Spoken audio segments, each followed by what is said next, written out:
three missing Montgomery College students continues in Frederick County. And I got to play with your wand. It was great. Definitely fuck. Oh, keep going. Period. Okay. Hello, promotion. All right, guys. Hey, guys. Welcome to a new episode of Footage Foreplay. How y'all doing? Oh, Look at you doing the crap I did. I'm tired too, girl. So I feel like, okay. Yeah, y'all are tired. I got energy. Don't worry. Yes, bring the energy, girl. Period.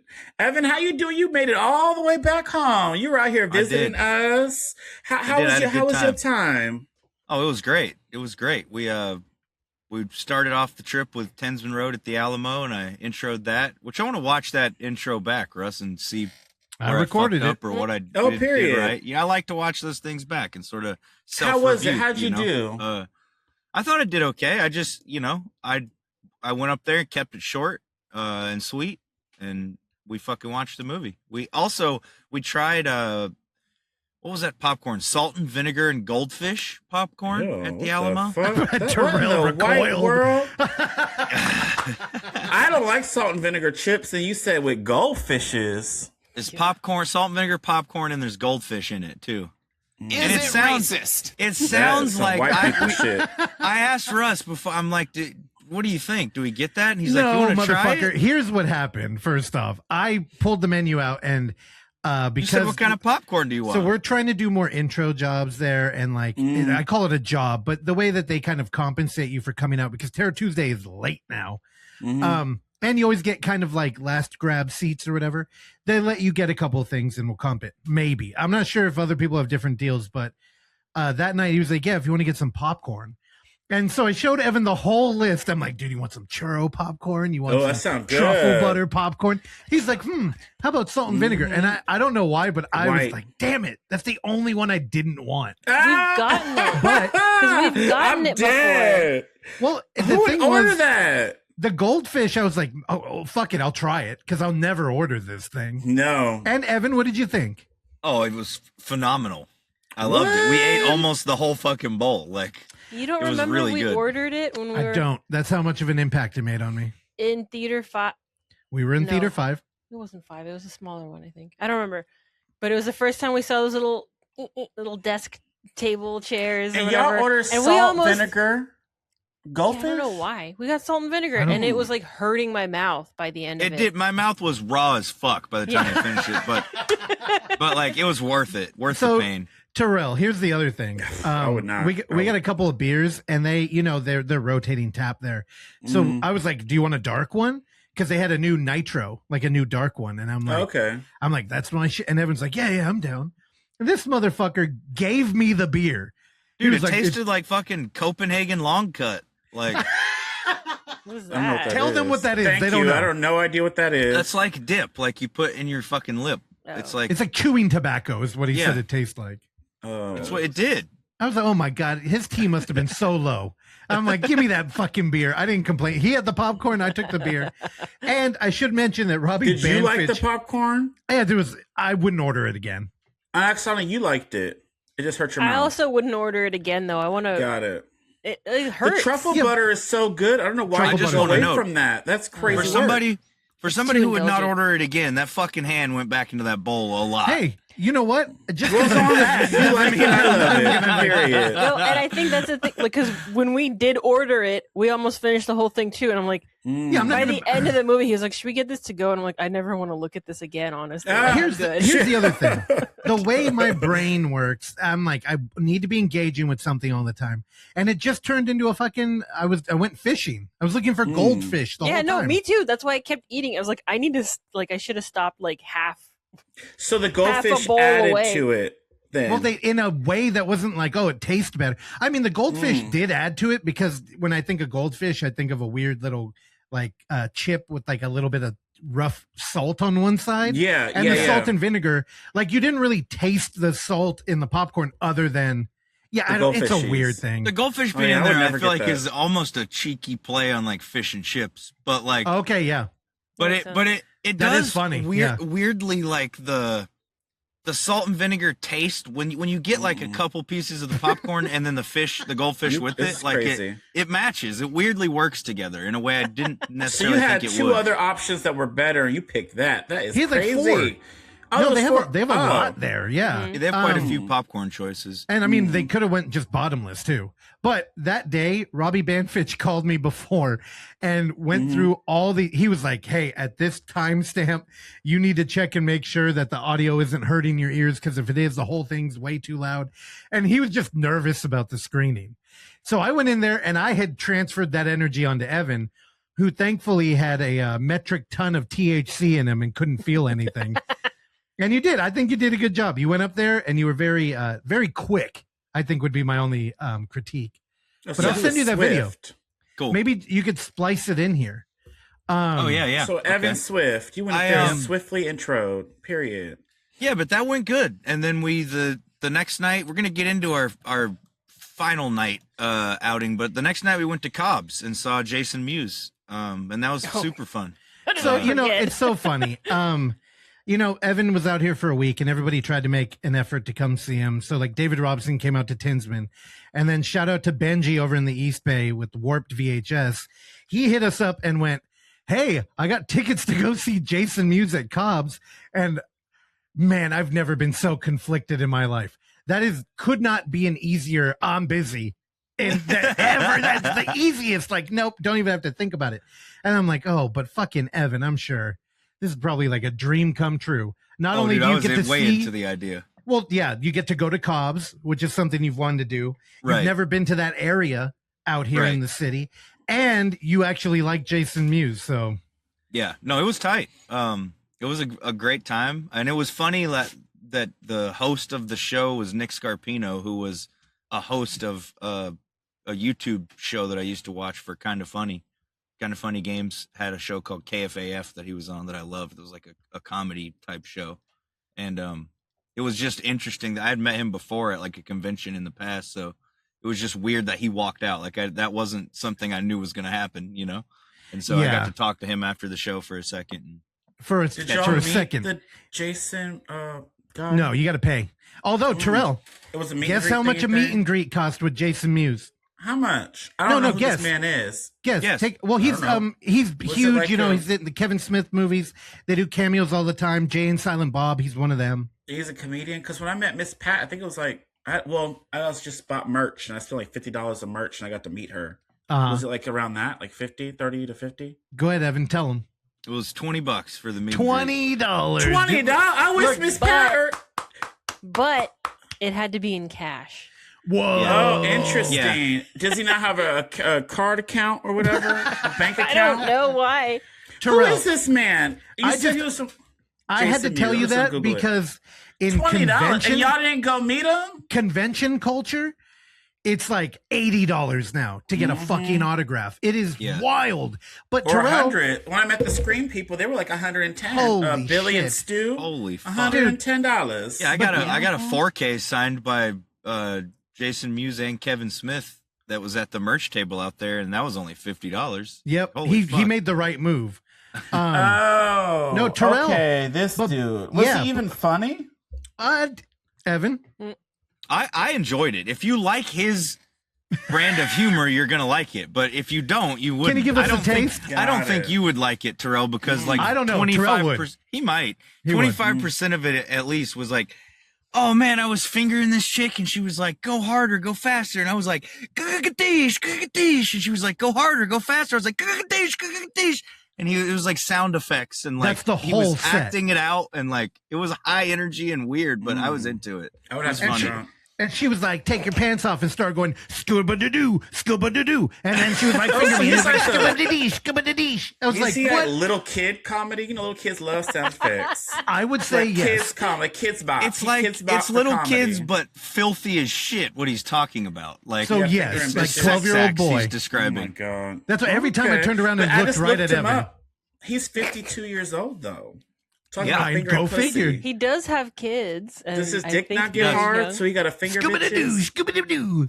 Scabba-da-dang, Oksana, did you like that? You laughing? You like that Scooby-Doo? No, but that was so much of it. It was like, it's not even a joke. The half of his stories were just sound effects, and it's like, hey, I will tell you though, that man was up there on stage sweating. He was really trying. Really? So I can't give him any he shit. was killing. The room was rolling the whole time. Like, yep. Were y'all wasted? I would have been. I was pretty. You know I how was much pretty it cost drunk. for a beer there? How much? $20? $16. Girl, at $4, you get to meet the man. That's crazy. And you know what? Shout out to Jason Mewes for taking the fucking bus to the club or something. He did? We got his parking spot. So we parked right in front of the fucking club. Yeah, we had a front door parking Perfect. at Cubs, dude. We got out and walked up to the door Dude. like fucking Was VIPs. Benji laughing with his eyes so close? Benji was. He almost threw down $420 on a bit.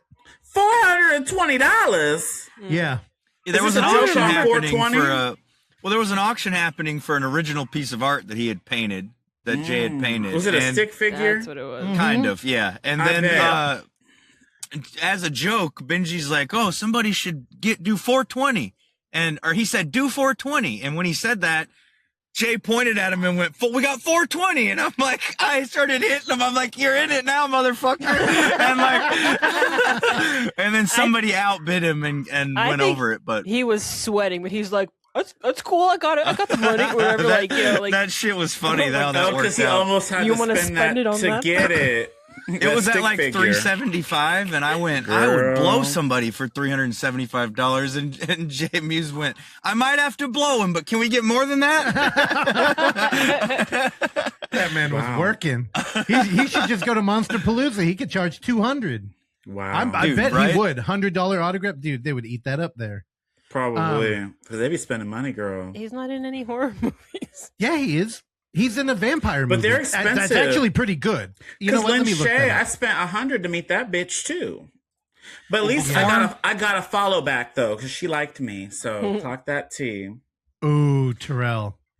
If What? you could pay celebrities to follow you on social media, how much would you pay for something? Oh no, like that? that's stupid. Come on. It feels better when they do it on their own. I was shocked that she followed me. I was like, oh, okay, Miss Lynn Shay. She probably don't be on this shit though. She probably saw my tag and was like, There's an intern running that shit. Yeah. She's like, it'll look good if she follows somebody black. oh, shut the fuck up. I'm done. Let me see if she still They're follows like, he me. needs more. She does. Because she only follows 700 people. And look at me. So this is that movie. Hey. Jason Mewes is in this. Oh, I It's good. see. I have that on DVD. Yeah, we watched it. I forgot. It's Oh, good. okay. Look, that's him. Oksana, right you don't here. remember it?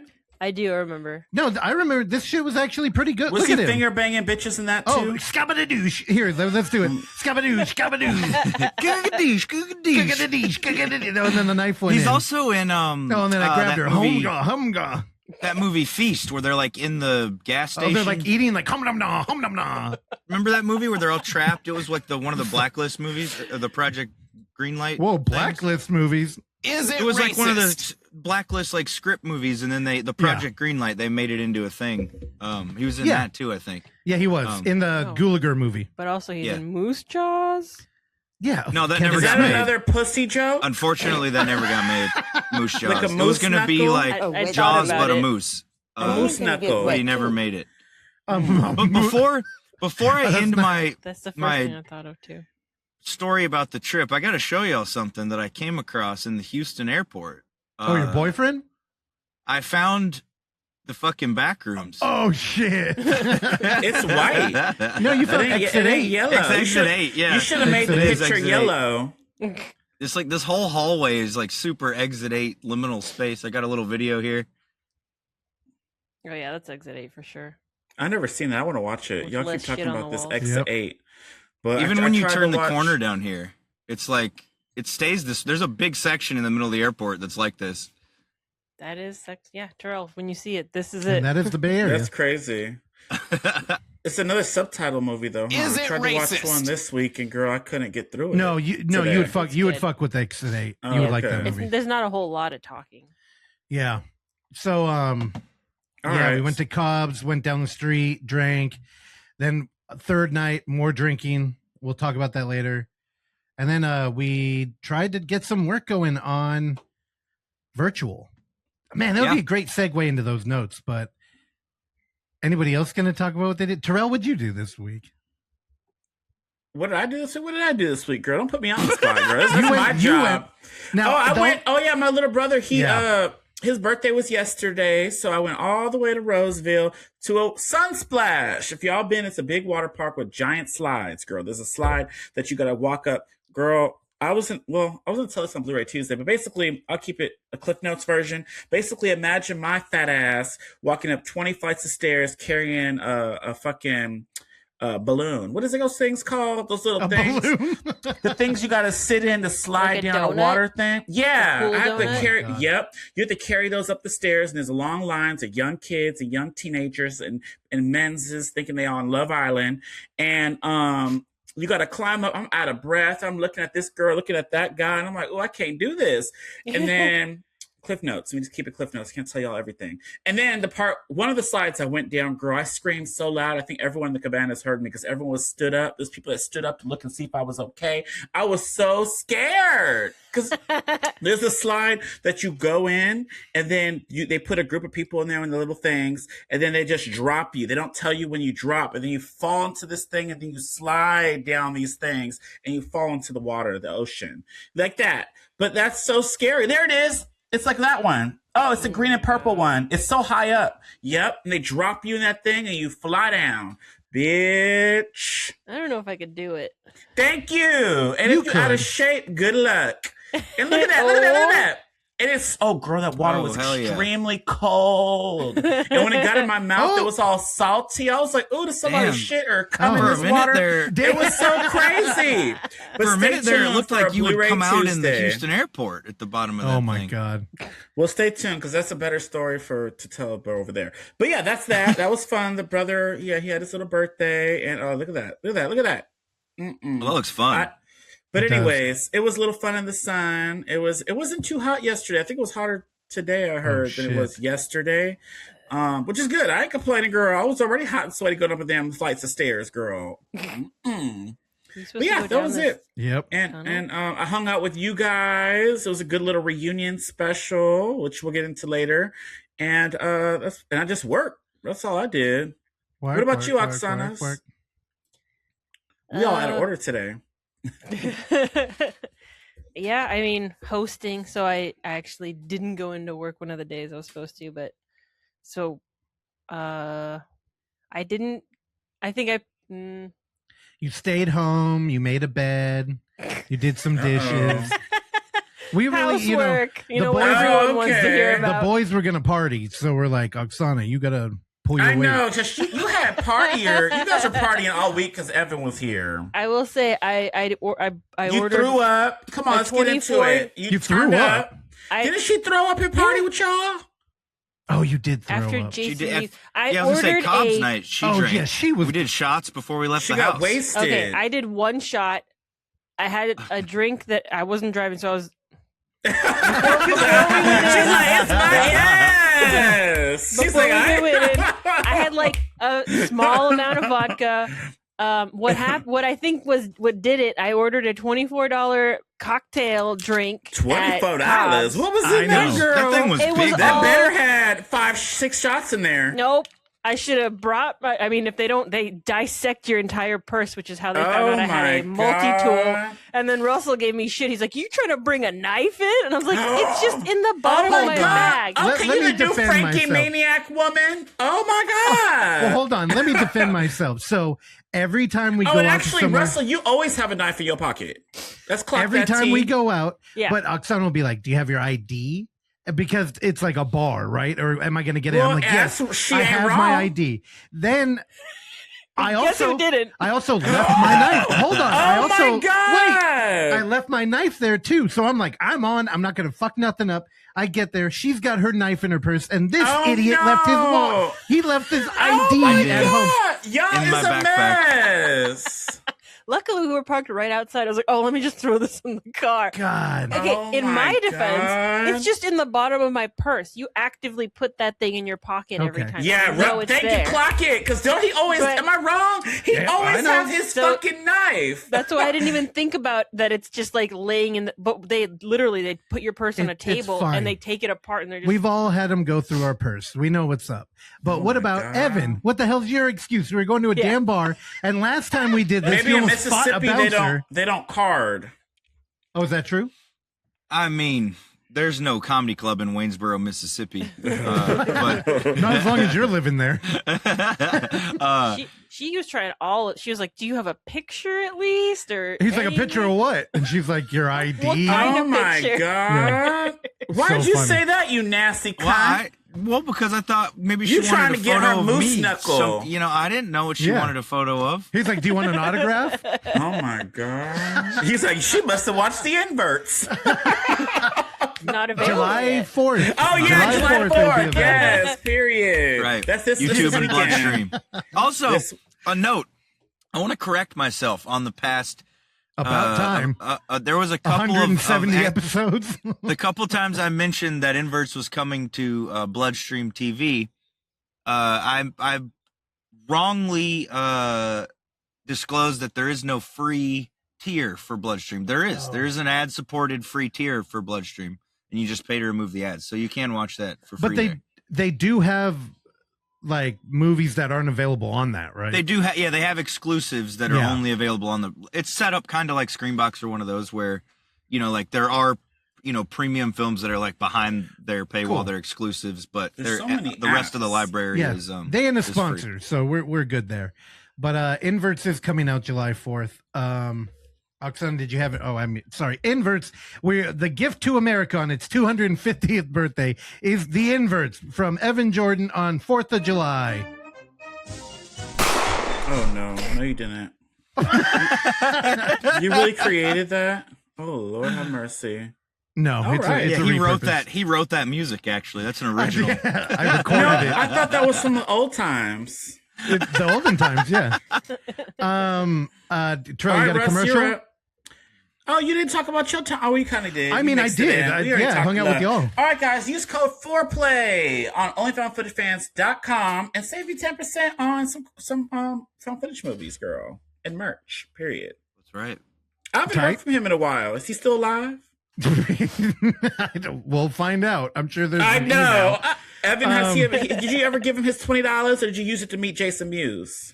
Oh, no, I need to send him his $20. I didn't use it to meet Jason Mewes, but I do just need to send him his $20. Well, 10 submissions are open, so if you got a movie, again, send it. It's going to be great. I hope. Fingers crossed. What about virtual? We haven't talked about virtual. 24-hour 26 is on October 2nd and 3rd. It is in the works. I know I didn't talk about what I did this week. I mostly stressed that I was hanging out. And the last 2 days Evan was here, he can attest to it. I was like, we need to get more work done. So I tried my best to ruin Evan's time out here. We did get some work done, though. Y'all so it is partying. coming together. The first 3 days, unfortunately, we were. I drank a lot on that first day. Period. Too. But, shout out to the dudes outside the Alamo that till 2 a.m. Did we take shots? We did. And unfortunately, we watched One Big Snake and you fell asleep. Dude, it put me to sleep so quick. I didn't make it to your leaving part. the room. I know. I was like, I made it through your part before I started just fucking vomiting and losing. You were throwing up? I wasn't sure. So here's the thing. I was trying to keep up with Terrell. Once he shows up, he just turns into Shot Man. But then also Evan was over, who turns into a Blunt Man. And Chronic. Girl, he was in and out of that room quickly. But Bruno and what's her name was there? Erica. They were nice. They hung out and drank a little bit. Mm-hmm. So they did not give into the peer pressure. But I, of course, was trying to hang out and I failed. Dude, the fucking THC this week was putting me to bed early every night, and I was like, "What is happening?" I'm like, "Oh I made some good ass pizza too, girl. I remember you made pizza." Yeah, she did. You ate some. Oksana told him. Didn't he? Remember? Weed left. from out there? Because remember, he had the job, taquitos, and they were cold. And he gave you shit about the cold taquitos. Well, remember she made that? it right before we were leaving. The day before. Oh, no, you no. said they were cold. So after the movie, I was dropping someone off. Chris. And I stopped at Safeway to just grab some stuff because I figured Got more it. drinks would be involved. So I made a shockingly good Safeway Select pepperoni pizza. Yeah, it was great. Remember, we all were like, "Oh my god!" Yeah. I wish I remembered it. And then some. How do you taquitos. forget? You ate it. You were falling 'Cause I was asleep gone. though. I was dead. I was slept like, on- I'm trying to hang out with He y'all died on the two. couch that night. Too. Yeah, I woke up at 4 a.m. Like, oh, I'm like, oh no. I yeah, woke because up you in didn't Evan's answer bed. me I at was like, all the no. next day. I was like, "Well, y'all okay?" Oksana answered. No, I think I had work. Didn't I? You went to work? No, okay, No, you whatever. were off. That's the week I had. Oh. So yeah, up 24-hour 26, October 2nd and 3rd. I don't like it here. Still in Screenbox, we've dipped to Is it third. number one? We need the support. No, Corey from fucking Slipknot has overtaken us, and He probably paid this them. week. Yeah, I know, right? But who knows? Things might be happening at Screenbox. Then Baroque Film Fest, which we will be tabling at, will be November 21st. And is it 2 days or one? It's just one. Okay, November 21st. Easy. There are 71 tickets left. If you're in LA Oh, or shit. want to just come party, like hit us up. We'll be out there. I love LA. I'm Think, I'm trying to get Terrell out. I'm Only trying. Found Footage fans will be there too, huh? He will be there. Yeah. Shout out to them. Yep, I got a table. Shut up. It's time for the coffee table. Also, shout out to Jasadi and Josh for coming to see me. Footage fans. Y'all know what that music means. It's time for the coffee table, a segment where coffee our table. sponsor, OnlyFoundFootageFans, creates a complicated game Coffee that table? results in us watching and reviewing an in-world camera movie.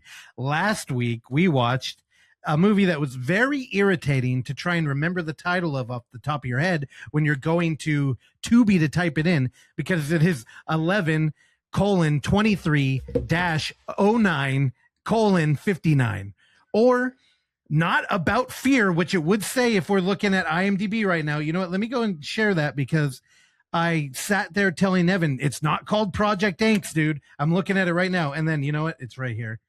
And if you type that in, you'll find it. Anyway, 6 young filmmakers want to master a few courage tests in an old abandoned bunker in Switzerland. But at 9:59 a.m. next day, each of them is dead. I don't know what happened to the grammar in that second sentence, but Full it ran out of disclosure, steam. I only knew the Project Angst title because that's what Oksana told me it was called. So You threw her Oksana under killed the thank you, bus? Oksana, for I didn't remember diligently the doing numbers. your research there. So I do want to, this will be a quick one. I know we had a lot of fun up top and I don't regret it. But Project Angst valiantly went to war with everybody here at Footage Foreplay and won, at least in one bout.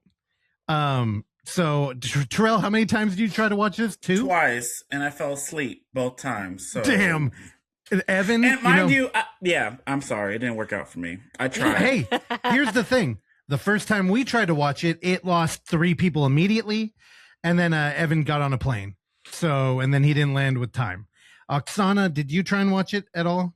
We watched it together. I mean, that was the one time I put it on when we watched it. Oh, God. Oh, that's right. Okay. And the premise is so some long interesting. blinks. Like, you know what? Here's the thing. We finished it. Now, Oksana didn't make it all the way through either. I did. No, you didn't. I guess I missed the very end then, and I missed some moments. But Yeah. I think for the most part, Oksana was like, I'm I awake. picked up My on- eyes are closed. I And I'm like, picked up it's on some- subtitled. All right, but We need I a we Yeah, failed subtitles. soundboard. paid attention better than you and some, because I feel like maybe you were taking some long blinks as well. So, as the one person who made it all the way through this movie, let me go ahead and tell everybody, yes, you're right. This is a hard to follow movie. I don't know if that's the fault of the movie, but I watched it 3 times essentially, or tried. oh my God. And I was like, wait, who are these people? Where are they going? Why are they Yeah. here? what is the time? I saw that part where they were skipping through Yep. and they're going. And I remember they made it to the bunker thing and they were skipping down that too. And So I'll tell everybody right now, if anybody's interested in watching this, it's a Swedish movie. There's a group of children who go out, I think they're in college, who go out to a decommissioned World War II bunker. and they go in there for a night to basically challenge each of their most deepest, darkest fears.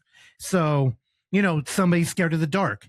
So they go fucking deep underground into a tunnel and a tunnel and a tunnel. And then really basic fears. Don't we all? I'm not going to knock it there. Like for your, no. Because the bunker is really cool. Well, one guy is, he doesn't like being in tight spaces. So he goes into a fucking slab where they put dead bodies. Like, the shit is extreme. And there is a little bit of like a modern pranker vibe to it where they're all kind of laughing at each other while they're like being tormented. But man, the movie has, in one regard, a lot going on. I think that location is incredible. The production value from that shit, from just that moment that you saw where the door opens up and it's like, oh, that door is built to take like machine gun fire or stop radiation. Like it just like it's shit that you can't just make for a movie. Yet you get in there and it's a lot of things I like. Directional lighting. We're exploring an area that we probably wouldn't see otherwise. I'm sorry, this thing is bugging the fuck out. There we go.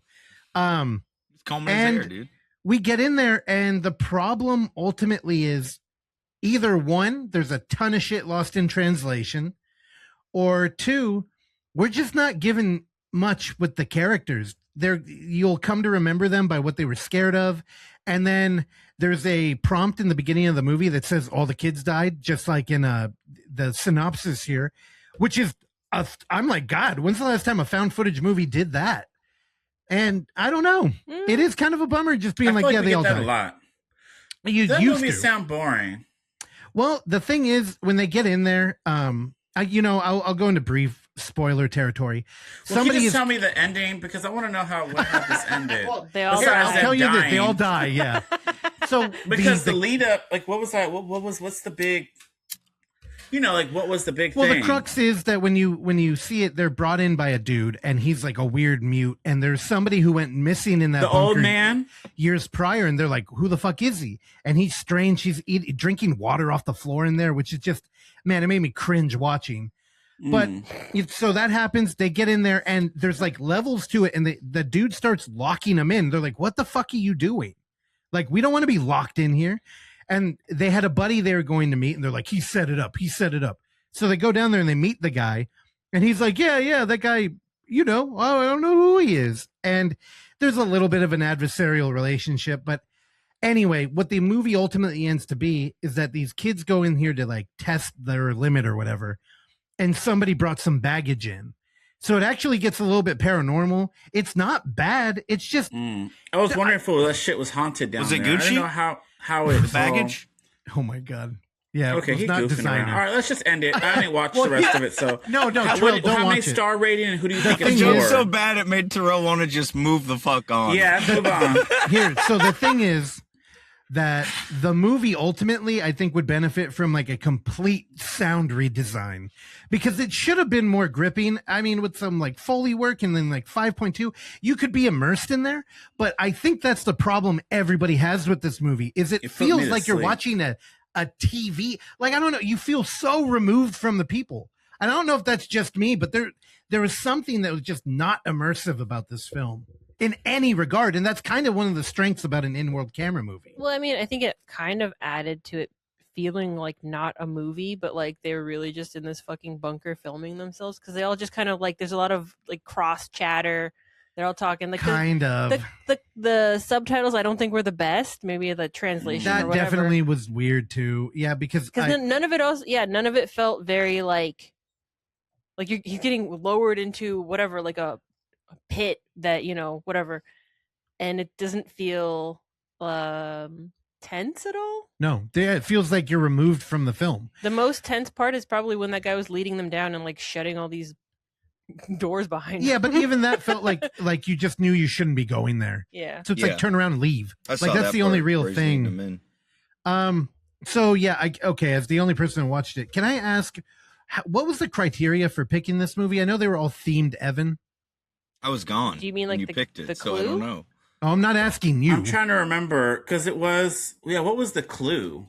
Because it was like Evan because Evan's was it something project. about like the time or something? Project Evan. Project Oh, Evan. it was Project Evan. Yep, that's what it was. Yep. And we just Yeah, I picked don't- that. So the Upcoming theme, sequel to Project X, Project Evan. the theme was just they're all older movies that maybe two of you have seen. So there's like an alternate list. So there's no point in thinking about it. I think I would give it. So again, I think this movie had all the It tools might just to be be really for cool. Evan.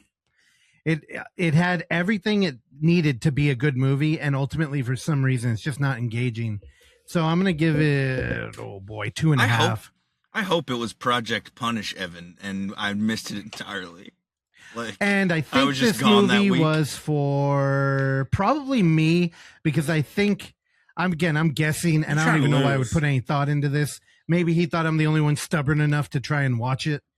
I watched Well, it. I was You're trying also to very watch stubborn. it too. And actually, I and you know. know, I wasn't here Saturday. I mean, yeah, well, Friday I was getting ready for Saturday, so I was busy. I ain't got time. I will say, I if tried. it was to punish me, it did still work a little, because the 20 or 30 minutes we watched of it did definitely feed into my pre-travel anxiety even more. I was like, I just Oh want my to talk God. to Girl, but Russell and don't you Jasani like right hopping now. on the and I'm plane? You do that fucking- enough. Girl, bye. No, it's not even the planes. It's not. I don't even know how to explain it. It's not even a I real don't thing. either. It's just something that happens, and there's no real reason for it. It's like, it's not the plane. I don't mind getting on the plane. I don't know what it is. It's a weird thing. I just get fucking before I'm about to like go. Or maybe it's somewhere, because I you get didn't all- want to leave. You know. wanted to stay longer. No, he had a weird anxiety. It kind of caught me off guard too. That's weird. Yeah. I'm So- just like that right before I go somewhere. I don't So I'm know gonna give why. it Really? 2.5, and I think it was for me. Okay. Oh, let's see, Oksana. What is it? Did you guys all guess? Nobody watched it. Well, I didn't Oh. really finish it, so I don't think I should Yeah. get a. I don't I think feel I like should it get a was say. to punish me if I get a vote. Yeah, you but don't. And if I were to vote, I would have said Evan, because I think it was all for him. All of them probably were for him. I don't know. Well, 1123-0959 Project Angst was for. Oh, I can't wait. Let's see. Hey, wake up, drummer! The fuck are you doing over there?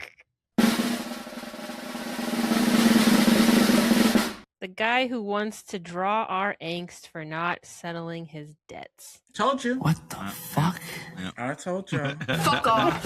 It was Evan. Oh man. 1000%. That'll happen. That'll All right, happen. your pick. What are they? Or Uh, the email first, I guess, right? Welcome back, Russell, Terrell, and Oksana. Hi, it's great to be back. We're glad to see you all Oh, he left survive. out Evan. Oh, my God. That's how Oh, it he's goes. smoking. He's like, fuck this. I'm sorry. Continue. We're glad to see you all survived I just dabbed. Slurricane Evan hitting the Bay Area one drink at a time. Well, What was in that Ian juice? while our angst is still there with everyone's Shed Life brandy connoisseur, we're going to keep things short, just like his love life. Damn. He reading you for filth. Damn. This week's choices, once Oh, again, God. might be something some of you have seen. As long as no more than two of you have seen it, you will watch this choice. If more than two of you have seen it, Oksana will randomly choose from a different list. Cool, you're picking either way. Yeah, it's all you. So which list should It I... doesn't matter. Just read it. Okay. It means nothing to us. So 1, Evan wishes he was Illuminati, but he's more Illuminati. 2, Evan enjoys filming. what? Okay. I'm a squirrel hunter. Or 3, Evan wants to vlog. No. I mean, Is this the list? we haven't like, said it choose yet, from, but we or- do have a vlog coming out, so I feel like you gotta yeah. go with that one. Oh, yeah, you sure do. Do the vlog one. Let's do Yep. Do the vlog. vlog. We're watching Vlogworthy. Let's see what Anybody? that Oh, is. I don't know what that is. I think Evan just instinctually says that. On Tubi. Vlog worthy One word. from 2017. It won't let me open my link. That's fine. Yeah, Here, it's I'll actually- Yeah, Yeah, that's it.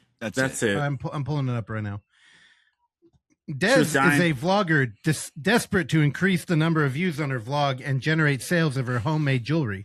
When she begins a new friendship with a publicist named Melissa, she starts to see the increase in traffic she's been hoping for. But when Melissa's plan to increase the views even more start taking dark turns, Des must decide how far she's willing to go. Hold on. We need to do more. To go to be vlog worthy. Worth it. All right. Does she start like harvesting bones, human bones, to make jewelry out of? No, she's like, what? She's probably like, let's get alt-right and be racist or something. She's like, oh, I don't know. She's like, oof. It is trending right now, but I don't know if we want to dip our toe into that. So next week it's on Tubi. If y'all want to watch along, it's vlog worthy. Mm-hmm. Which, holy shit, this poster, she was dying for more followers. Couldn't be more excited. Maybe she buys human bones from Armie Hammer. There you go. Oh, that's a great lead-in. All right, Evan, you up for your next review movie? Yeah, and that's gonna kick us into the first one, which is Citizen Vigilante, the latest feature from our homie Uwe Boll. I just want to put up a disclaimer that, Evan reviewing this movie in no way impacts or reflects the podcast as a whole. We now know for sure, without any other proof needed, that he is a terrible and horrible person. They have removed his gravesite from the family plot out in the Mississippi swamp, and we will all spit on his grave when he is finally dead. Actually, I think they gave me some more plots in the Mississippi. So the description of Citizen Vigilante reads, a man takes justice into his own hands, hunting down criminals. His vigilante crusade makes him a social media star, but puts him at odds with the local police chief. I didn't get that vibe at all. I forgot that was even a part of this thing. Yeah, the social media thing, I mean, it does have it, but it's always framed kind of as like news. So it doesn't read as much as like he's blowing up on social media, because it's always framed as like a news report for the most part. There are a couple moments, I think, where we saw like an Instagram post, but it's mostly news. But this is a strange one. It's kind of got the general setup of stuff we've seen Uwe do before, like Rampage or Assault on Wall Street, where, like it's a guy pushed to the limit with some element of society that he doesn't like, and he just takes it into his own hands and uses violence to solve the problems. But it's different than those in that this guy is not framed in both. I don't know. I guess it is kind of like Rampage in that in Rampage, he's a mass shooter too. He's not really framed as like a good guy. Which is so the it is fear, sort of, I think, here, right? It's that people are like, we're glorifying violence against like illegal aliens in any capacity. And honestly, he's pretty apolitical watching this movie. He does a good job, I think, of not, it doesn't feel like it's propaganda for one side or the other here. It just feels like a very moral gray area observation of this kind of problem through a bad Batman kind of character. That was a very nice interpretation. I would think, dude, this is straight up exploitation cinema. It is. There's a hot moment right now, and we're just exploiting it. But with most exploitation movies, I feel like there's a clear lean. You know how they feel about something by the end of it. And this one doesn't really have that clear lean of it. Doesn't really go, hey, this guy's the hero, or hey, this guy's the bad guy at any point. It kind of just shows you things that might make you want to believe both, and then lets you decide. But he definitely leans more bad here, than good. Much like Rampage, where that's why I say it's kind of a mix of the two. Because with Assault on Wall Street, you're rooting for him because it's like a Luigi Mangione situation, but it's also got a wife who died of cancer tied to it, where it's like you're like, oh, this guy, his whole life is cooked because of this, and like so you're behind him in a way you're not necessarily in Rampage. And this sort of takes both of those and puts them into one, where it's like, is there even women in this? I haven't seen one woman in this trailer. Is it because they're trying to keep him away from him trying to eat them? There's women in it. No, there's several R-word victims in this movie. Oh, yeah, because that's basically the setup. Is he's killing people who sexually assaulted different women through like gang rape and shit, and so. But it's weird how it's framed where before he kills these people, he always goes and like visits the victim and asks them if they want justice and stuff. And I don't really think I ever. So it's Me Too. I want to watch it again because I don't think I ever fully understood why he does that.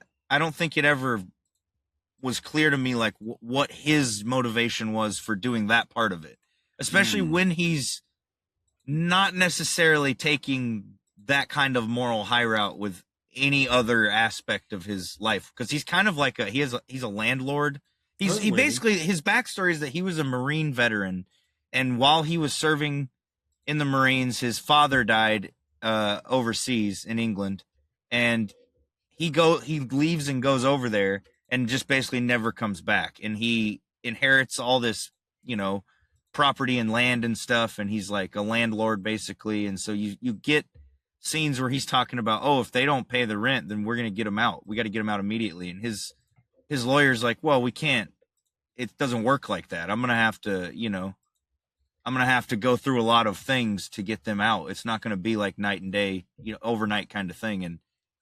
And he's like, well, just if they don't pay, just let me know and I'll handle it, And so he's implying that, like, I'll just go fucking kill these people or force them out with a gun, kind of thing. And it's just it paints him in such a strange light, where it's like he's for part of the movie avenging these wronged victims who the criminal justice system didn't properly serve. But at the same time, he's doing these corrupt fucking like slumlord violent tact. I don't know. It's a strange combination of things. It's like an ideology scene all the way through the end. Because while we were watching it, I'm like, what happens if somebody jaywalks? Is he going to go fucking break their leg? Yeah, he's so like it's the law. It's like you have to follow through with the law, and he feels like the justice system is failing the law. But he, like you said, it's like he's an extremist in terms of this ideology, where it's like even these people who aren't paying rent, he thinks it should be that extreme punishment for them too. Like, I don't know. It's a strange, it's a wild interpretation of a very pointed Batman figure. Like the original movie title was going to be The Dark Knight. Yeah, and apparently Uwe had a phone call with Warner Bros. And they said it's not going to be called The Dark Knight, and then it was not. He should have got you on the phone. He's like, "Well, you got to talk to my boy Evan Jordan over here. He's giving a gift to America."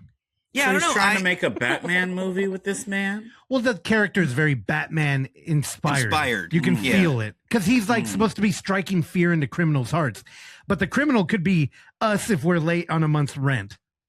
It's like, this is stupid. What's your review on this, Evan? I don't know. I'm torn between like a 3 or a 3.5, because I did like it overall, and I do want to watch it again because I feel like there's. Well, he would come for you because you ain't paid OnlyFoundFootageFans just $20. So it was you and Vigilante. I mean, you were on his hit list. Oh, shit. Probably. Dude. I do feel like Uwe's entered his. I don't know, his more nuanced era, at least as nuanced as Uwe can be, because he's always going to be a very, like, I think, genre and exploitation film forward kind of guy. But I do think with this movie and with his last film Run, he's entered a more nuanced territory in terms of how he presents the politics in the movies, where they're not nearly as pointed as they used to be, and things are more subtle. So I don't know. I liked it overall. I think I want to go 3.5. Again, I think our audience is very aware of how biased you are given this director. It's 3 or 3.5 for me. It gets a heart. We'll see where I end up. We'll see where I end up between the ratings, because I would and do want to watch it again. So, yeah. So it has replay value?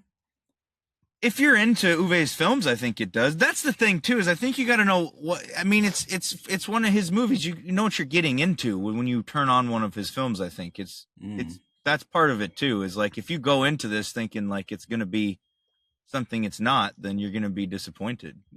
But I don't know. I had a good time watching. I was locked in the whole time and like trying to.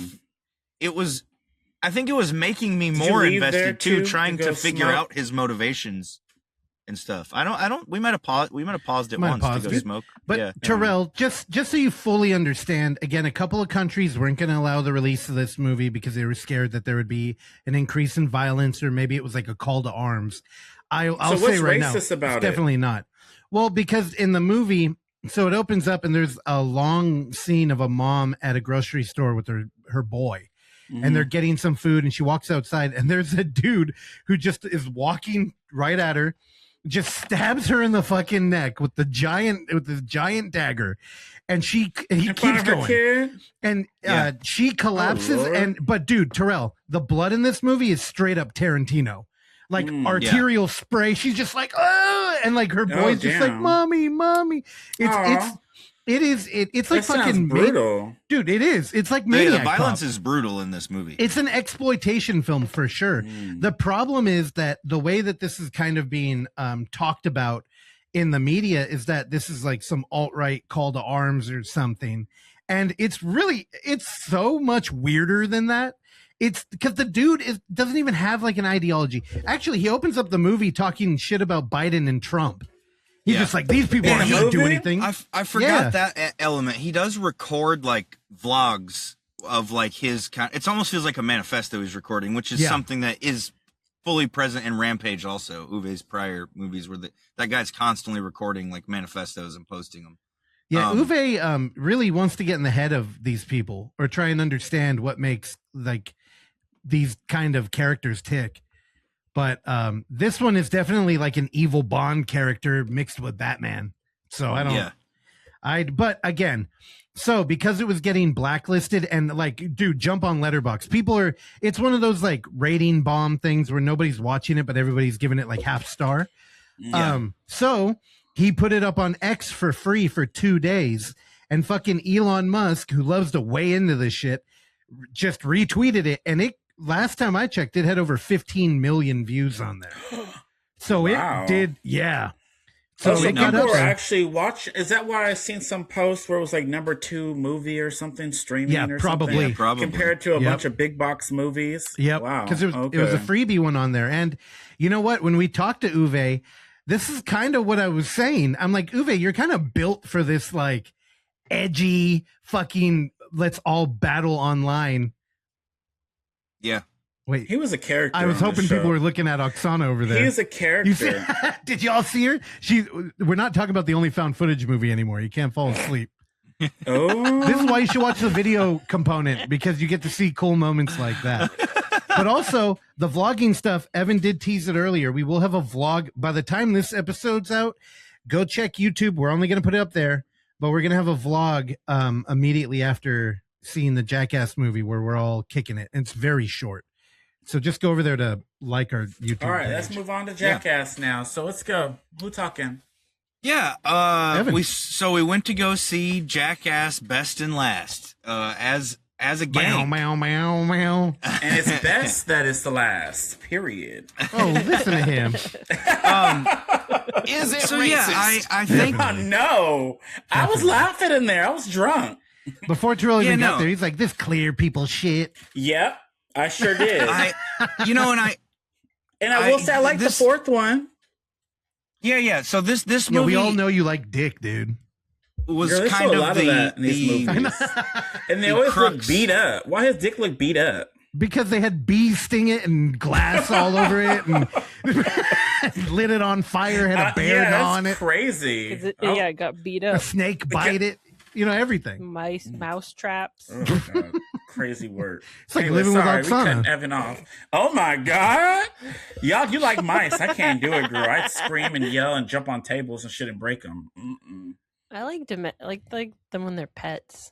I don't like them outside. I'm a squirrel. They're scary. Sorry. All right, Evan, go ahead. Look at They are. So this movie was sort of the crux, right, of the San Francisco trip. It's what inspired the let's do this thing, and I when we first, you'll hear it in the vlog a little bit, our sort of fresh out of theater reactions. I think I was a little underwhelmed, maybe, for lack of a better word, because and the thing that's weird about this is I don't know why I expected more new stuff, because even Steve-O on social media beforehand had said, like, it's not a normal Jackass movie. It's like a retrospective with some new stuff too. And like, I think I really wanted it to be another full outing with the gang in a way that it isn't, it's a look back. There is new stuff. Don't get me wrong. It's probably 25% new stuff and 75% a retrospective and best of. But It's sort of more about 20, reflecting 28. on the legacy of Jackass, I think, more than anything. Man. And I think that at first that, like you'll hear in the vlog, that sort of let me down in a way. But I think after reflecting on it, I like it a lot more because this is what. I mean, I went out to the Bay Area. We went to go see this movie together. Not your outing. Listen, though, there's no other movie that would have done that we would have done that for. And I feel like ultimately that's what Jackass is, you know? Like it brings us together. Like think about Jackass Forever and what it did when COVID happened and stuff. And like how that movie sort of like shocked life back into so many people. Like I don't know. There's something, it's a cultural touchstone and it like, I don't know. It just feels like I'm getting emotional. That was the beginning. We've spent so much time with these people, and it like They're this not is dead. it. You know. Well, but Do you they're think kind they'll of spin off in a with those way. new people? Like Because this that girl is it. right here, she was there for no reason. The bitch did nothing. And then you had and then you had this dude that just sat back and the racist sheep kept hitting him. The black dude, and he wasn't doing nothing either. Fuck. So I was like, why are these? I mean, that was his. Who are these people? Because they weren't. Were they in the last one? They were in the last one, yeah, and they did a lot more in the last one. I thought this girl was different. From Even the girl Rachel, in the who last did one. virtually nothing in this one, did more in the last one. Did nothing. Well, the last one, all she did was get what, a tattoo? Like the first? She got the scorpion injection. She did the mime challenge. She did several bits, but not as many as some of the other new cast members. But in this one, she is 100% peanut gallery. Like she is not in any of the bits. She's only hanging out. I thought she was gonna get in some shit. Literally, like everyone else got into some shit. Well, it did look like in the credits that there was maybe one bit she was involved in where she was in like a bag with poopies because she's like, "Oh, did you just fart on me?" And it's like a quick in passing moment that we get, and it was like it felt like just a bit that they cut. They didn't make the movie, but it's mostly. I do kind of. Me and Russ, before I left to come back home, were watching. Like just random YouTube videos where they were doing like promotional interviews and stuff for the movie, and it makes me excited for the potential of a 0.5 to this movie in a way where there is 0.5. more talking. What can they do? Well, no, where they show us the unused bits that they shot, and it's more just talking heads, them talking about the different things. Because I feel like this movie shows you a lot of the old bits, but you only get a little bit before and after of them like commenting on it. Whereas some of these videos we watched on YouTube, they kind of deep dive into a lot of the different bits that they did over the years. And I think those YouTube things had more info in them that I didn't know or hadn't heard than the best bit to me was when he dressed up as a cop. What was it? Not a cop, escapee, and an escaped that convict. Was crazy. Yeah, went to the hardware and store. He went into the hardware store trying to get a saw to cut it off.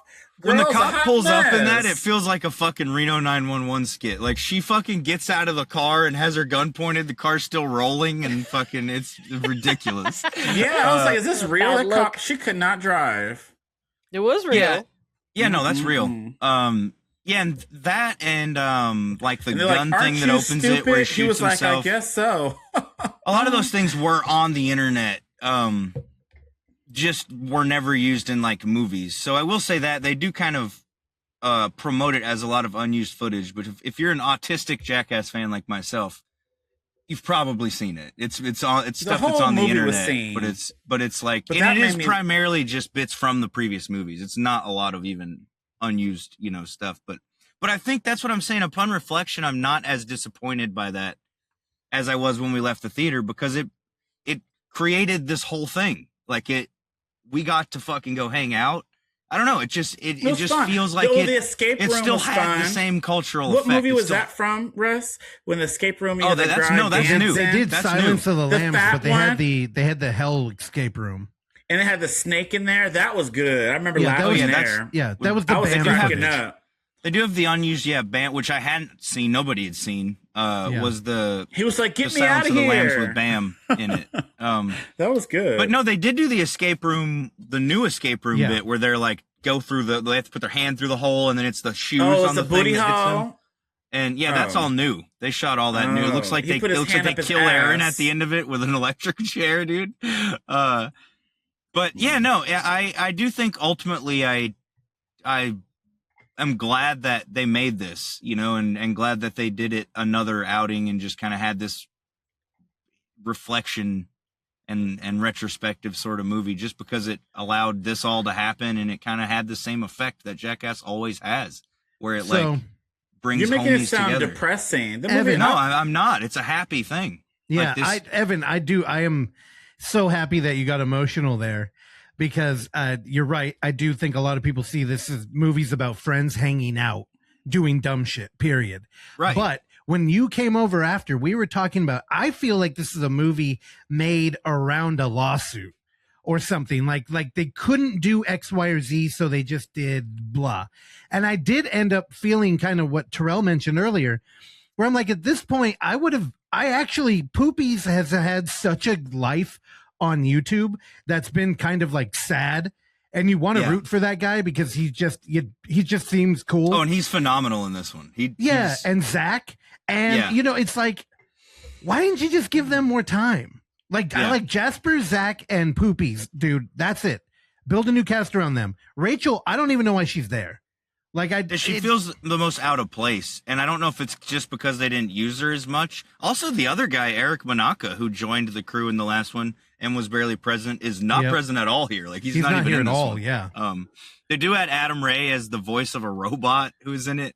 And I do feel like the robot's I wish they would have just destroyed that fucking thing, but it felt like there should be some kind of bit built around it that there never really was. But I don't know. It's a weird entry in terms of if you put it in the pantheon of Jackass entries, but I do think it's also doing a thing in terms of just because I've been looking at a lot of stuff on social media about it, and it does seem like it's ushering in a whole new era of Jackass fans, which I think is what they hoped for. Yeah, because remember, after before you were gonna leave, or I mean like hours before, when you were about to get on the plane, that's when we jumped on YouTube and started just looking at other videos. So I let me hijack this for a minute, and I just want to give a shout out to the Epic Curious channel, where they had the Jackass cast that you can see here. They got together and did culinary challenges, which this was just like how long was this video? It's 15 minutes of them basically doing like little challenges. It was fun. That was good. And then shout out to I know a lot of people's favorite channel, Hot Ones, where they were playing beer pong but with wings. Yeah. So whenever you made one, the other team had to answer questions or eat hot wings, and that was a lot of fun. And then GQ had another selection of the cast on, and they basically did a half hour where they were just reacting to very popular segments from throughout this franchise. Is the one I was really referencing with when I was talking about them kind of reflecting on the bits, because the others are more fun. Like, they do reflect on stuff in the other ones, but they're more gamified and fun, whereas this one is straight up kind of like what they do in the .5 movies, where it's like they sit them down and interview them and then play the footage intercut with it, you know? And I really like that. There was stuff they were talking about in that one that I actually didn't know, like that I hadn't heard them say on various podcasts. So the actual movie, before. What were you thinking? Not all these interviews. You know, I came out of the theater, and you'll hear it in the vlog. I give it a 3 there.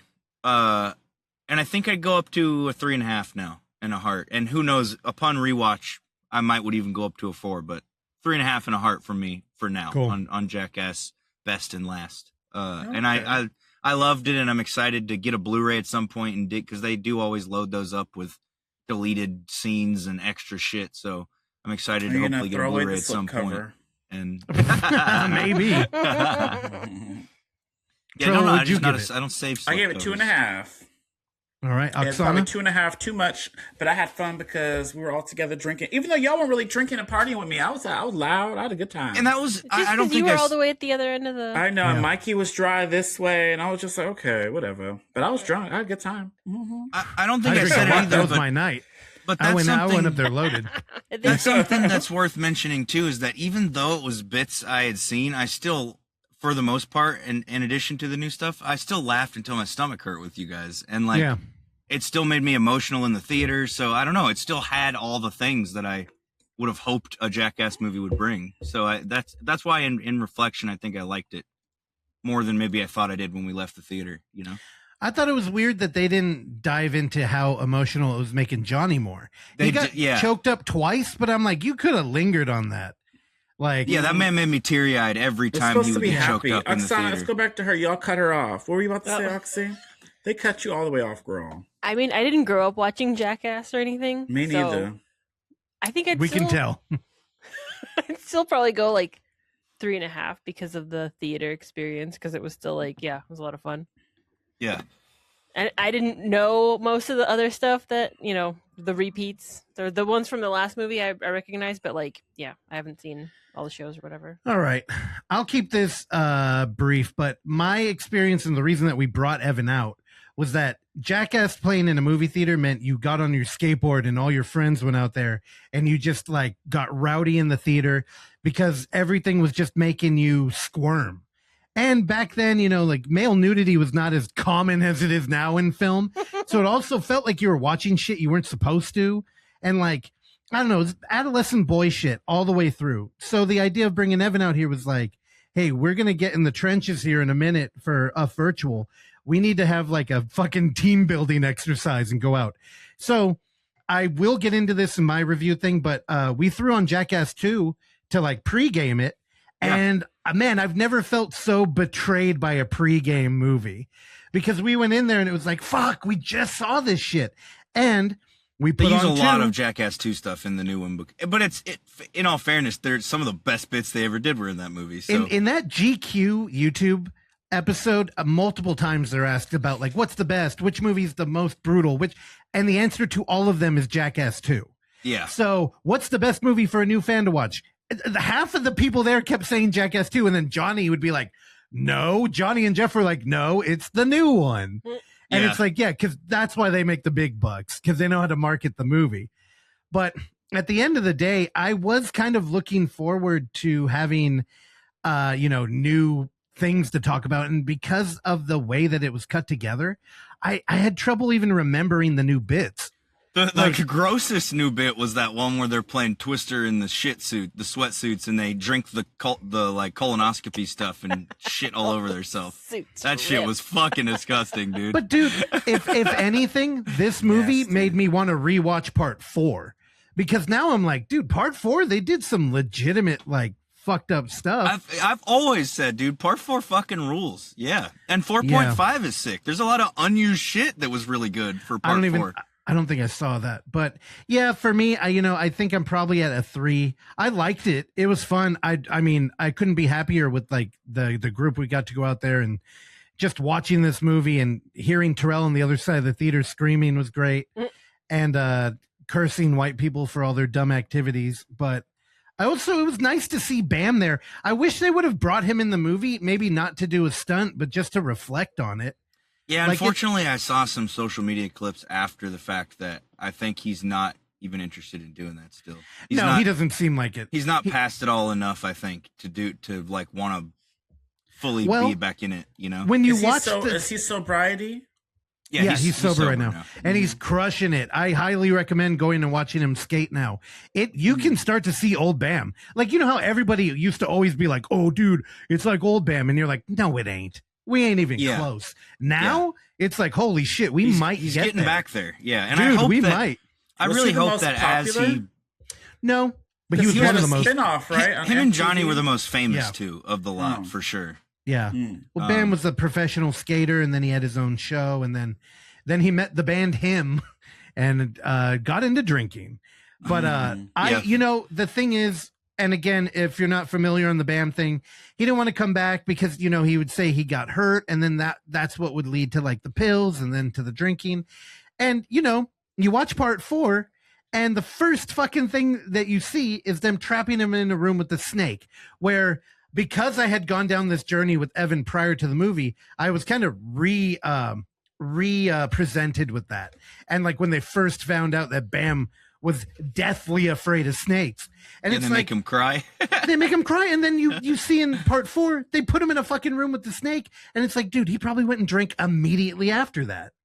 Like that. Yeah. so- He broke his sobriety contract on that movie at some point. So who knows if it was partly inspired by the stress of doing all that again. Also, but it does feel bit. like he harbors a bit of resentment still for Knoxville and Tremaine. Oh, dude! In some of the clips I saw, so I hope he's able to move past that at some point. He's still trying to box Johnny. I don't know I don't think it's that. It's not like extreme like it was, but he's still just kind of like, yeah, I don't fuck with those two guys. I'm glad he said he saw Chris Pontius at one of the events and he was like stoked he ran into him and stuff, but he's just not. Rad. He doesn't really want to talk to Knoxville and Tremaine still. So also, Pontius is a fucking weirdo. I kept telling Evan that. I'm like, I don't know. He is Chris. Weird. He's just weird. He's the one. He's the one that, again, that's Party Boy Terrell. He's the one with the wiener out all the time. Which in part 5, man, that would have been a blip. Him doing that naked pole vault thing. In this one, it's like, man, y'all. It would have been just a cutaway where it faded in, he did it, faded out. Faded out, done. Yeah. Yep. All right. Yeah. All right. Well, I'm glad you had fun, Evan. You're up. I did. I had a great time. My turn. Again, I'm going to be quick here. Jackass 2, it's fantastic. I'm not going to spend any time on that. But if you are going back or if 5 you're stars. excited or feeling it, yeah, again, I feel like that's almost not even worth three mentioning. as well? When I was over there, y'all had on one of them. We put on 3. Those three we watched. Yeah. All the main entries, 1, 2, 3, and 4 or 5 stuff like to the me. midgets, all that was in there. I was like, we've seen all this. Whoa, dude. Whoa. What? They were like the little people. There you go. And again, the clip, if you're an old found footage or if you're an old footage foreplay fan, then you might remember the clip that we played from Jackass that had to do with all the little people that they removed from the clip when they showed it this time in the movie. Midgets versus something? Well, no, that's where that one girl's from, Tiffany or Tara. Yeah, and she was in the Little People Atlanta. And that's Midgets First Mascots. And that's why I brought the clip up. And it's the one where her and her boyfriend get into a fight at the bar and then everybody's little people, like the police. Yeah.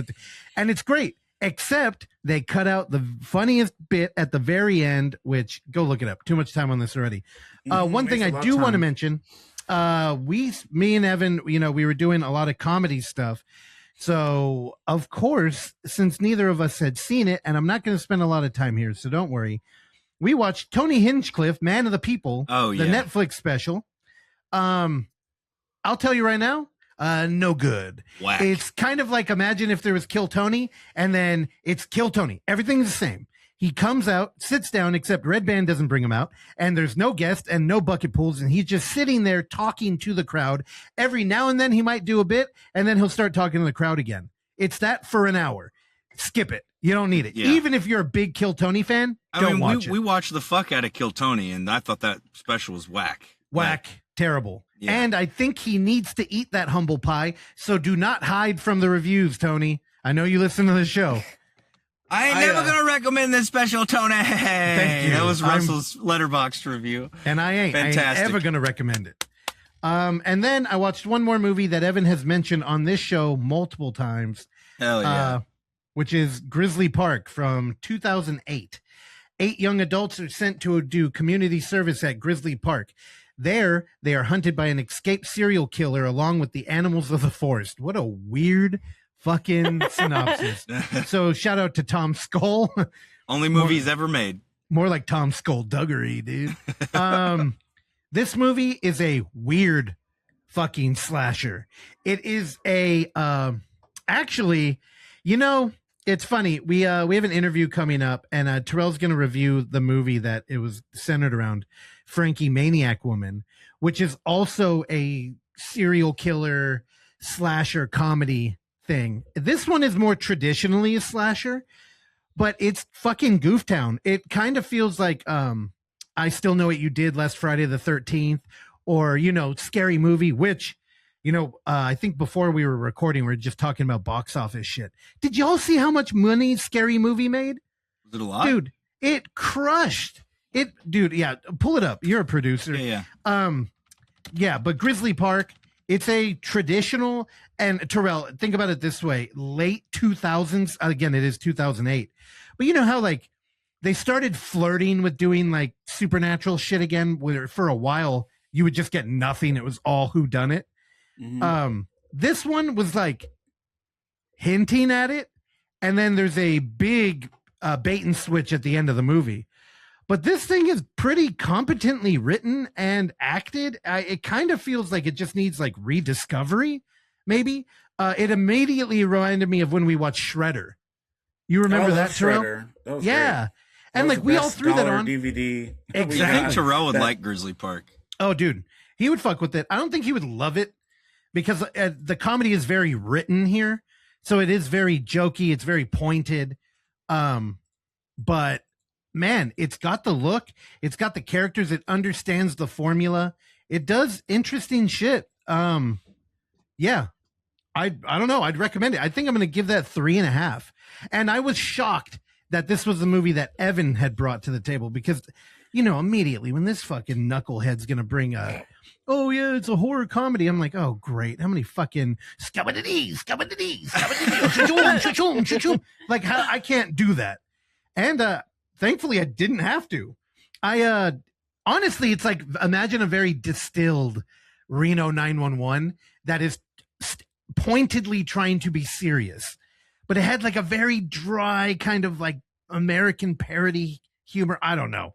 It's a weird ass movie, but I think that's part of why I like it is just because you can't quite put your finger on what it, you know? Like no, you can't.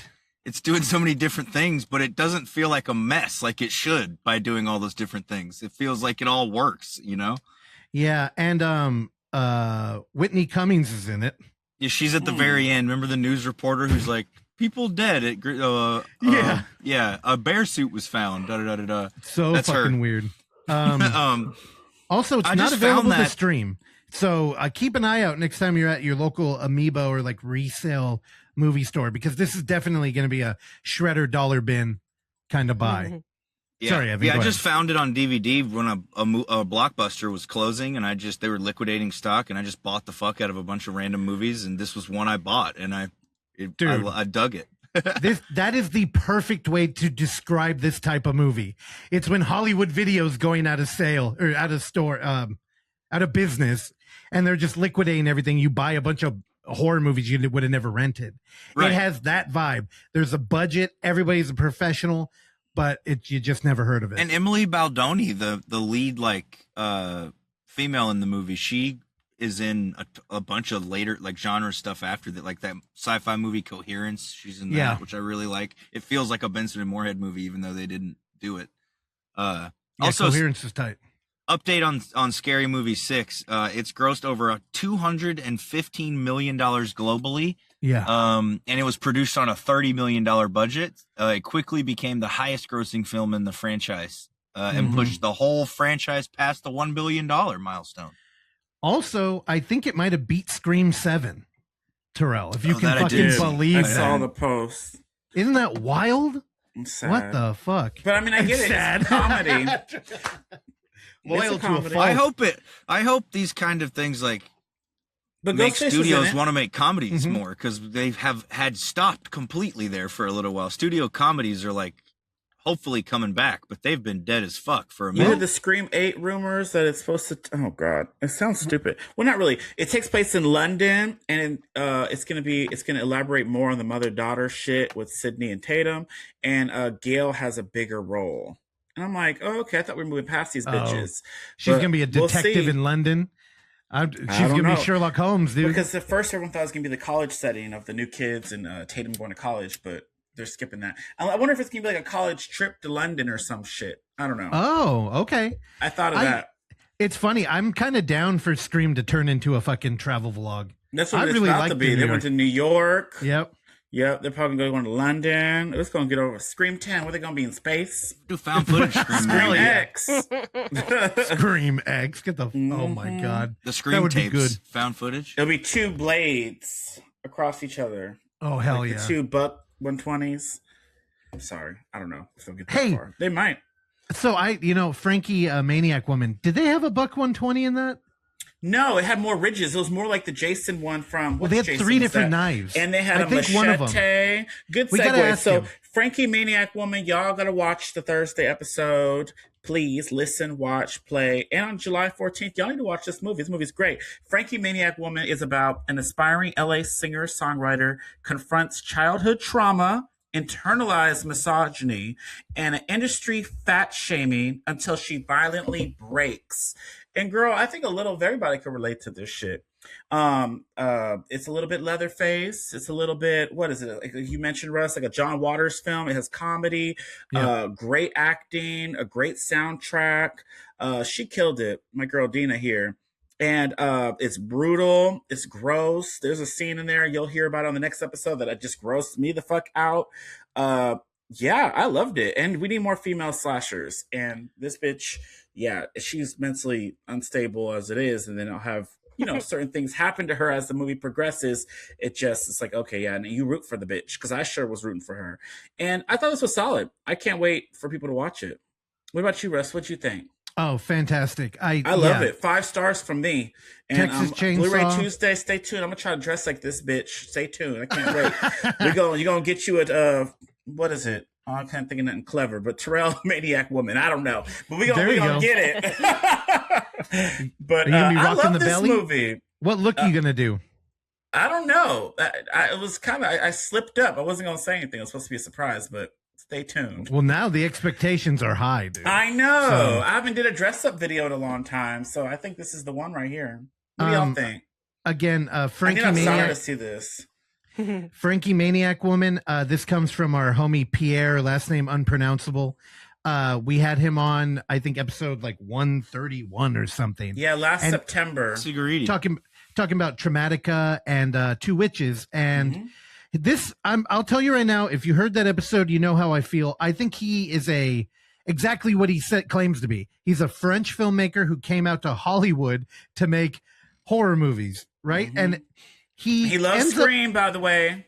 Yeah, he Scream does. buddy. Yep. He ends up making kind of middle studio kind of movies because he's very talented. He gets good actors involved, but then he doesn't really have a budget.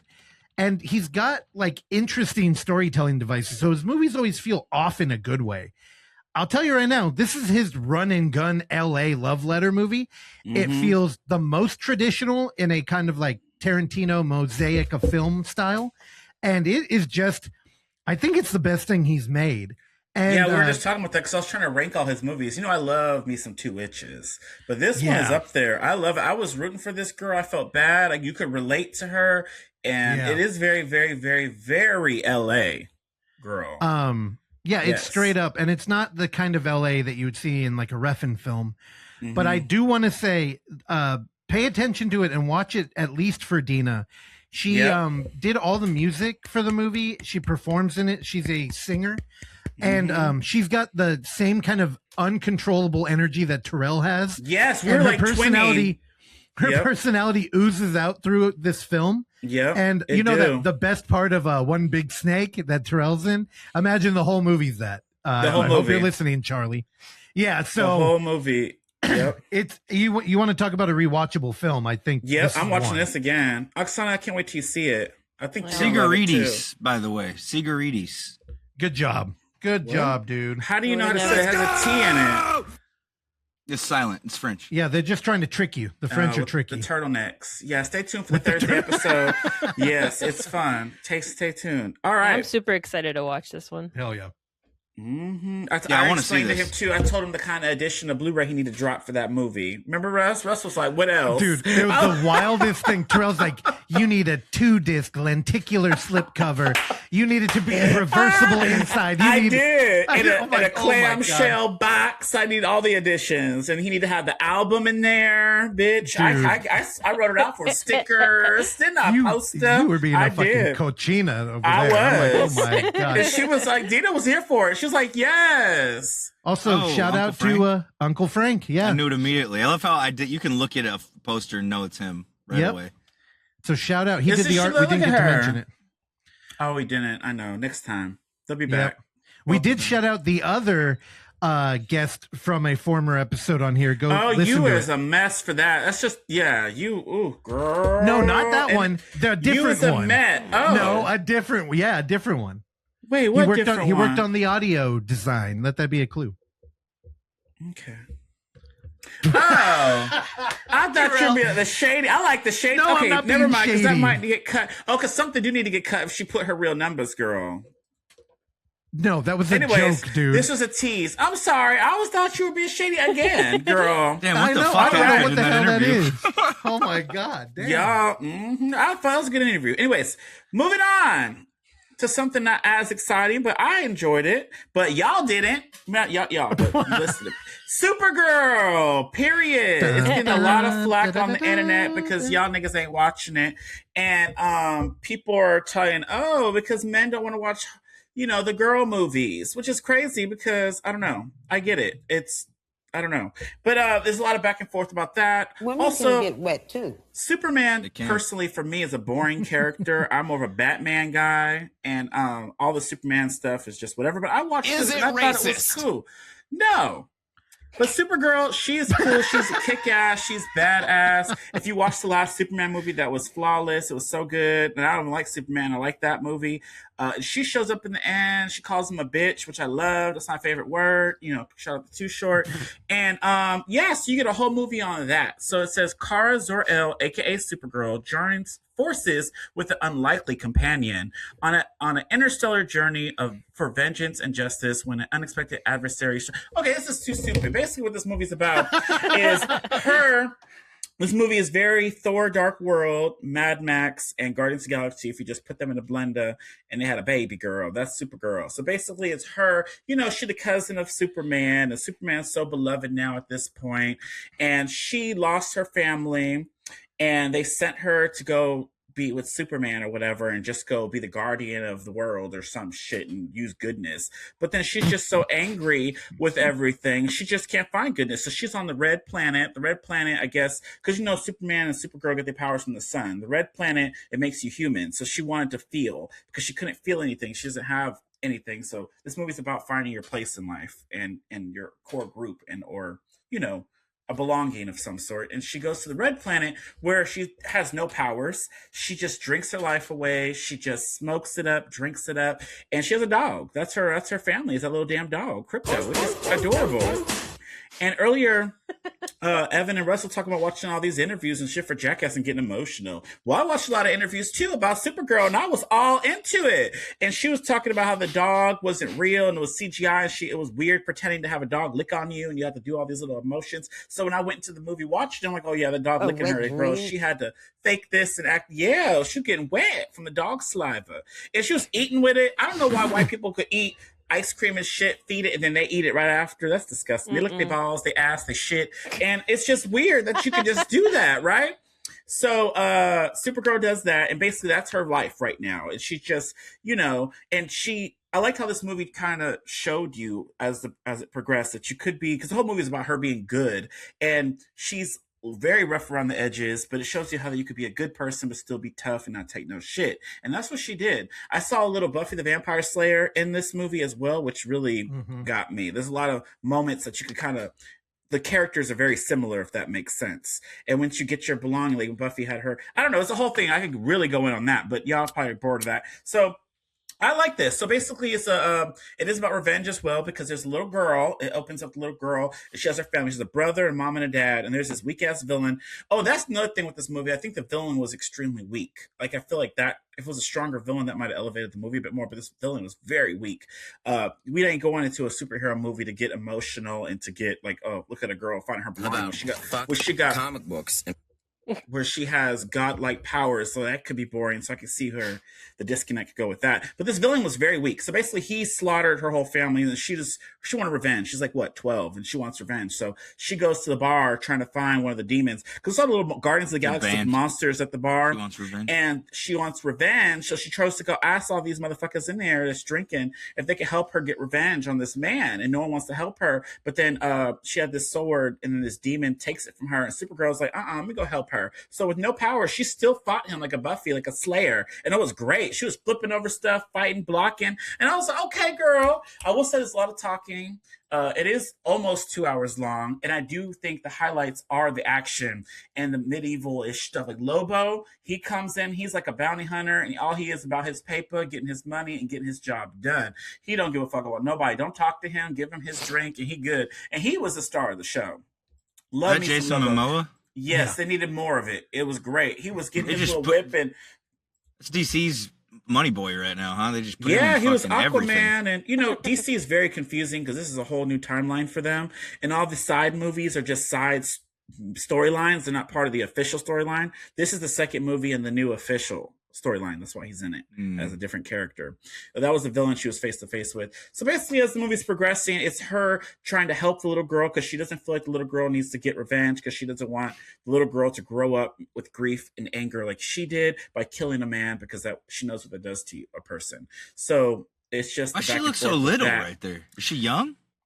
Supergirl? Her birthday is in the movie. She turns 23, so she's. Oh, okay. She's just not that tall. Okay. Well, no, a lot of people are saying that they were saying they were going for like a Maddie Ross type character, for True Grit fans. Like if you know the movie True Grit, you know the one that hires Rooster Cogburn. Right. Like that kind of vibe. I don't know. Okay. But this actress played in House of the Dragon, seasons 1 and 2. If you guys are Game of Thrones fans listening, she's that. First when I seen her as Supergirl, I'm like, girl, she's just whatever. Like she looked kind of ugly. She ain't got no lips. But when you watch the movie, she fits the part. Is perfectly. it racist? And no. So James Gunn, he produced this film. And I will say the action was top tier. I like the message. I'm glad she found her footing. This is a great side story that's going to roll on into the next Vigilante Superman movie. Because Superman, the next movie called Man That's of for you, Evan. Wonder or something. Or I don't know what the fuck the subtitle of the movie is. But she going to be in that and they have an even bigger thing they're going to face.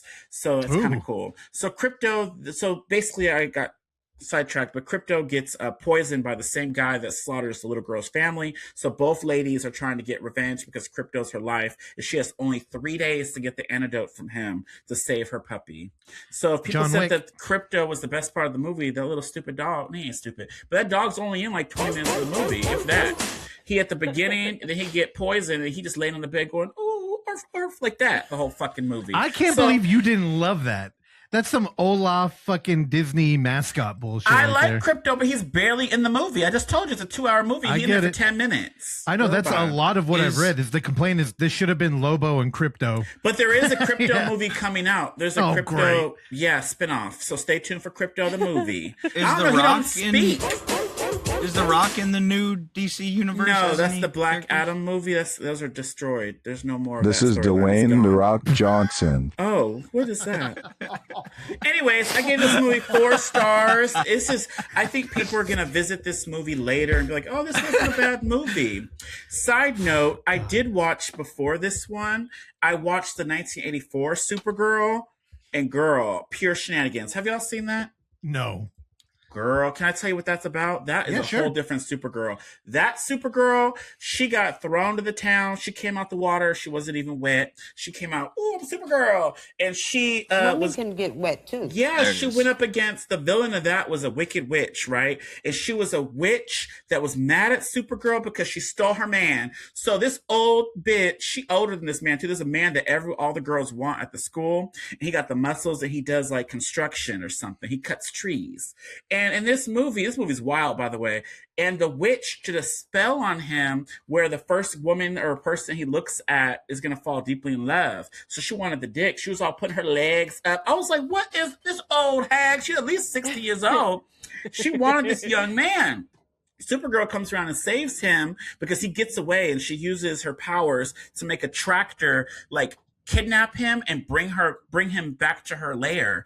And Supergirl stops the tractor and breaks the thing off. And then he looks at her and says, my savior. And he falls in love with Supergirl. So since she took her man, she's like, I need Supergirl. I'm gonna, and I was like, this whole movie, bitch, you mad at this? Like, she was no threat to the world. She just wanted that dick. And she didn't get the dick. So she wanted to trap Supergirl far away in another element, like the dark element place, and get the man for herself. That's legitly the movie. Fight me. That is, and I loved it. 5 stars for that one. Bitch. This shit was crazy. Have you seen any of the other like 80s Marvel movies? They're actually pretty fucking sick. No, we're not moving on there. Look. That's it. Marvel and DC. I mean, this is DC. Look, you know what I mean? Comic book movies. Evan, shut up. Nobody cares. Terrell, tell me that doesn't sound like a goddamn drag play. Yeah, and it was Like, they dude. need to do it. It's so good. Look, there's the witch and her sidekick, Bianca or Blanca. There's the witch. And isn't she from Baby Jane or something? Yeah, what Faye something? What is her Faye name? Dunaway? Oh my God, I should know this already. I'm so Faye stupid. Dunaway, you're right. Yeah, see, Yeah. Mia And she's Farrow's the in there witch. too. Peter O'Toole. Yes. Dude, this thing is This fucking is- stacked. And when I watched this, Robbie Smith actually commented or DM me saying, "Hey, this movie is wild," and I said, "Yes, it is, and I love it." So shout out to Robbie because he knew about what was up with this movie. Hell yeah. I wanna I am see this so one. shocked. You got Support I would Robbie see on this Streambox, but Supergirl. I don't like it here.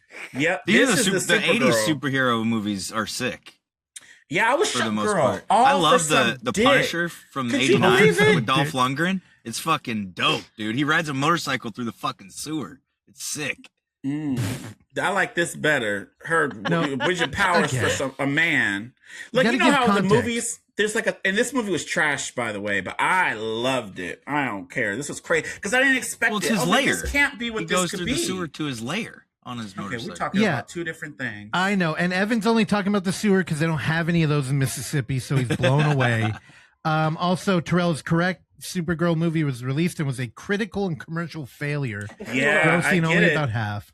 But that movie was flawless to me because it was shenanigans. I was like, what? Because how could in the 70s or 80s, doesn't the Superman Christopher Reeve, that was like a big thing for people. And then this Yeah. is a spinoff. Christopher Reeve, I think, makes a little appearance in this movie too. But no, I was shocked.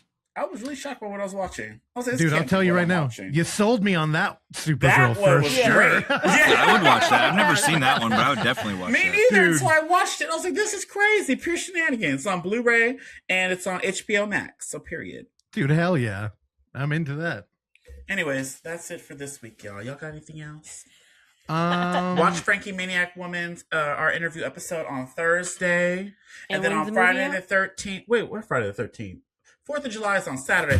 Watch Evan's Inverts. Yes. And when is the movie out, And Terrell? watch I Know What You Did Last Summer. That's what I want to do, and I want some barbecue. So are y'all And watch- barbecuing? Because I'm We gonna be got by hot links. myself. Do it. You want to do it? 'Cause I'll be We got hot alone. links. Come over. Also, I don't Y'all like it didn't here. tell me anything. Oh. Screambox, we're telling you right We're now. planning it right now, this very moment. Also, anybody else who wants some hot links, hit us up. God damn it! When does the movie come out? Frankie Maniac Killer. July 14th on digital. July All the 14th. digital platforms. Shop at OnlyFoundFootageFans. UF 10 submissions are open. October 2nd and 3rd. UF 24-hour 26. A Baroque festival. A Baroque Fest, November 21st. Anything else? I know there's probably something. The Watch vlog. Blu-ray Tuesday. It's back. Yeah. Blu-ray Watch the vlog Tuesday if you Fest. haven't. Yeah, on YouTube. And the vlog will be up on YouTube. All right. Love We'll y'all. see y'all next time. Bye. Yeah, love y'all. Bye. Bye. Bye, everybody. Thanks for listening to Footage Foreplay. If you enjoy the show, please consider leaving a review, sharing it with a friend, or simply hitting like. These small gestures are a great free way to support this mayhem, and if you find some footage we should be fondling, email us at footageforeplay@gmail.com. Check back every Tuesday and Thursday for new episodes, and remember, don't skip the foreplay.